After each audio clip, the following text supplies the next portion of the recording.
చేసినటువంటి పుణ్య కార్యక్రమానికి మీరు 1 సంవత్సరం తర్వాత రావచ్చు పుణ్యం, 2 సంవత్సరాల తర్వాత రావచ్చు. భగవంతుడు ఒకటే చెప్తున్నాడు, ఎప్పుడయ్యా ఈ పుణ్యమంతా కూడా మనం చేస్తున్నాం కదా అయ్యగారు, మాకేం తెలుస్తలేదంటే ఉత్తర మామూలుగా ఇప్పుడు మనం మామూలుగా ఏదన్నా కష్టపడి దెబ్బ తాకింది అనేది ఏంటంటే రాజుగారు వస్తారా, మినిస్టర్ వస్తాడా, రాడు. అదే ఇప్పుడు ఎక్కడున్నా అన్ని చాలా కొట్టుకుపోతున్నాయి ఏదన్నా అంటే రాజుగారు పోతారు, మంత్రి గారు పోతారు, అన్ని పోతారు. అంటే భగవంతుడు కేవలం మంత్రి ఎంతమందిని చూస్తానికి ఎంత అంటే ప్రపంచంలో ఉన్నటువంటి పశుపక్షాదులు కోట్ల కొలది అన్ని జనం అని మనకు ఉంటాడో అప్పుడు భగవంతుడు కాపాడతాడు. అడవిలో ఎప్పుడైతే ఉంటాడో మృగాలు ఎంబడి ఉంటాయో అప్పుడు కాపాడు. అంటే క్లిష్టమైన పరిస్థితిలో చాలా మంది అనుకుంటారు 1 నిమిషంలో ఉంటే చాలా కష్టమైన సమయంలోనే వస్తాడు తప్పించి అయ్యా భగవంతారా నాకు ఇది నాకు అది అంటే మాత్రం రాడు. ఇదంతా ఏ విధంగా వస్తుంది? మీరు చేసుకున్నటువంటి పుణ్యం వల్ల వస్తుంది. మీకు కాకుండా మీరు చేసిన పుణ్యము పిల్లలకు వస్తుంది, మీకు అనుగ్రహిస్తారు. ఓం స్వస్తి స్వస్తి ప్రజాభ్య పరిపాలయంతాం న్యాయం సుఖినో భవంతు. అందరూ కూడా అనండి, లోకా సమస్తా సుఖినో భవంతు, లోకా సమస్తా సుఖినో భవంతు, లోకా సమస్తా సుఖినో భవంతు. హర నమః పార్వతీపతయే హర హర మహాదేవ హర. మనం పెరుగుతున్నాం, ఇవన్నీ చేస్తున్నాం. ఇవన్నీ కూడా జలం కూడా అలాంటి ప్రతి ఒక్క పంచభూతాలు ఉన్నటువంటి ప్రతి ఒక్క విషయం కూడా చాలా శక్తివంతమైనవి. మనకు కేవలం తుచ్చంగా ఏదో పాదాల దగ్గరికే పోవాలి, ముక్తినే పొందాలని కోరుకున్నాడు మానవుడు. కూడా పుట్టడం ఎందుకు? ముక్తి కోరడానికి. కేవలం భగవద్ముక్తి.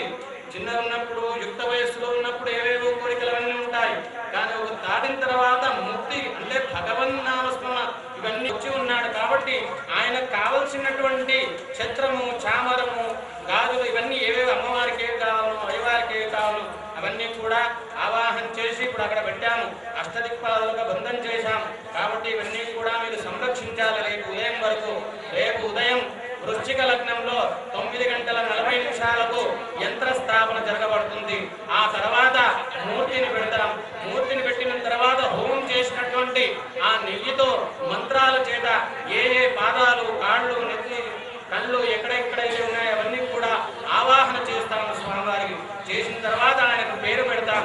పేరు పెట్టి అప్పుడు సంపూర్ణంగా ఇక్కడ వచ్చినటువంటి 3 దేవతలు, ఇందులో ఉన్నటువంటి 3 దేవతలకు కూడా హోమపూర్వకంగా సంపూర్ణ పూర్ణాహుతి అని ఉంటుంది. రేపు ఉదయం మీరందరూ కూడా 8 గంటలకు విచ్చేసినట్లయితే మనం 9:40 ఆ స్వామివారి యొక్క యంత్ర ప్రతిష్ఠ, మూర్తి ప్రతిష్ఠ తదితర కార్యక్రమాలందరూ కూడా పెట్టుకోవచ్చు. ఓం స్వస్తి. ఇప్పుడు వెళ్ళి స్వామివారి అందరూ కూడా నమస్కారం చేసుకొని తీర్థ ప్రసాదాలు తీసుకొని హాయిగా భగవంతుని నామస్మరణ చేస్తూ పడుకోండి.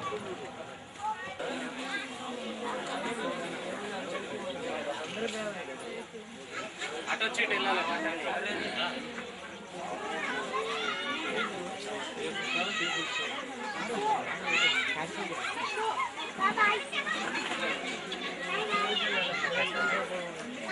కొట్టయ్యా జల్దీ కొట్టు.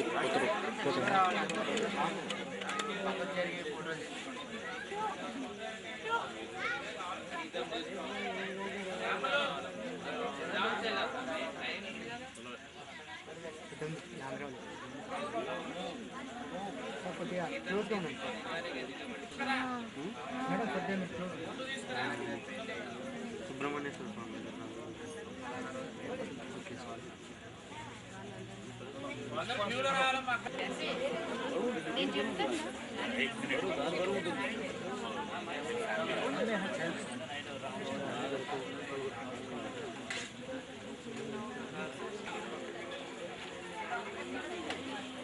ఓకే బాబానా, కొద్దిగా ఇచ్చేసారన్నా ప్లీజ్.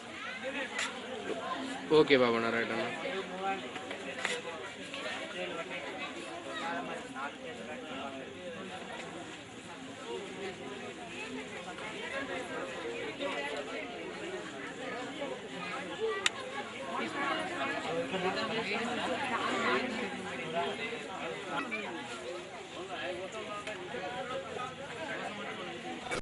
ఇక్కడ చూడండి మేడం. సార్ ఇక్కడ చూడాలి.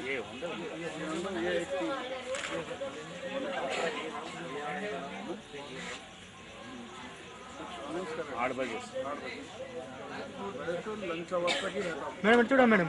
మేడం ఇటు చూడాలి మేడం.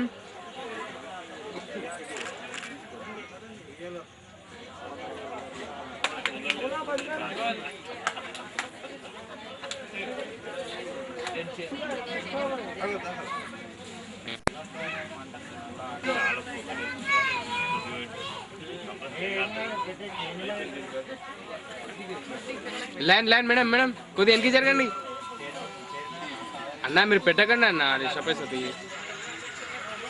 అందరు ఇట్లా వీడియో ముంగల్కి వచ్చి నిలబడతారు.